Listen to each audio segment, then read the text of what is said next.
On the edge of the Great Salt Lake stands one of Utah's most mysterious landmarks, the Saltair. Built in 1893, it was once called the Coney Island of the West, a grand resort with roller coasters, concerts, and thousands of visitors every summer. But the Saltair's story is cursed with fire, tragedy, and ghosts. In 1925, the first pavilion burned to the ground. Rebuilt as Saltair II, it never fully recovered. In the 1950s, a roller coaster collapsed. Fires gutted the buildings in the 1960s, and by the 1970s, the main pavilion was destroyed by arson. Its ruins were so eerie, they became the setting for the cult horror film Carnival of Souls. And then, in the 2000s, duck hunters found human remains near the Saltair frontage road. Locals called her Saltair Sally.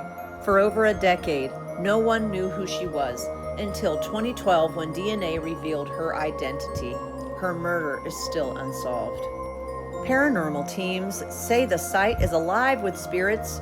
Visitors report shadow figures darting in the corners, disembodied voices, sudden cold spots, and even a woman in white wandering the grounds, said to be Saltair Sally herself.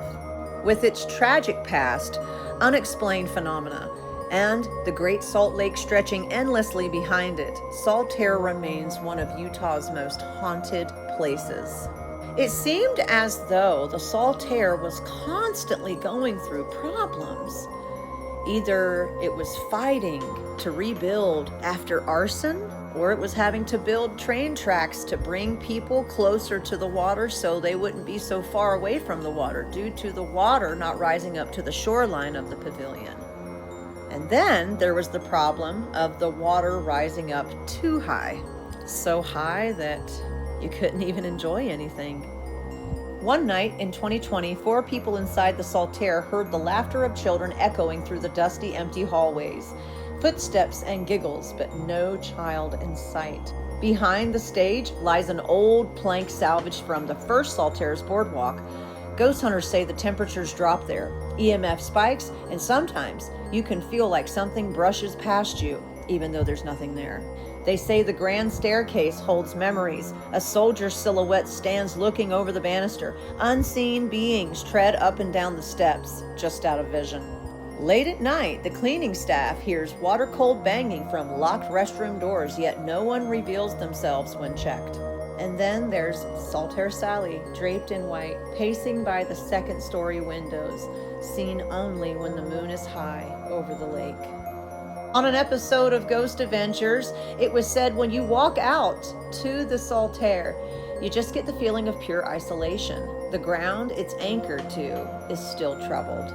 Ghost Adventures crew member Jay Wasley recalls hearing a crazy loud splash in the lake where supposedly nothing big lives. The only thing that lives in there is tiny brine shrimp. Unexplained voices and anomalies were captured during investigations by ghost hunters from Ghost Adventures. Those clips can actually be accessed online. The paranormal investigator, Mel Roberts, stated, "Every time I come into the Saltair, I hear voices, and it gets really heavy. There's usually a lot going on in there." There's also been stories of people hearing a voice saying, "Get out." Also, people reported feeling physical sensations, something brushing past or hitting them, a device being pushed without explanation. During an episode of Ghost Adventures at the Saltair, one of the investigators, Vincent Lord, says that he was pushed down the grand staircase. He said, "I did not slip, I did not fall, I was pushed." He refuses to believe it was just a slip. Vincent, one of the investigators, heard his name being shouted from a spirit box while they were investigating the Saltair. The Saltair holds a long, thick, rich history, and it also holds a lot of details about paranormal activities happening on the grounds. Have you ever been to the Saltair? What was your experience like?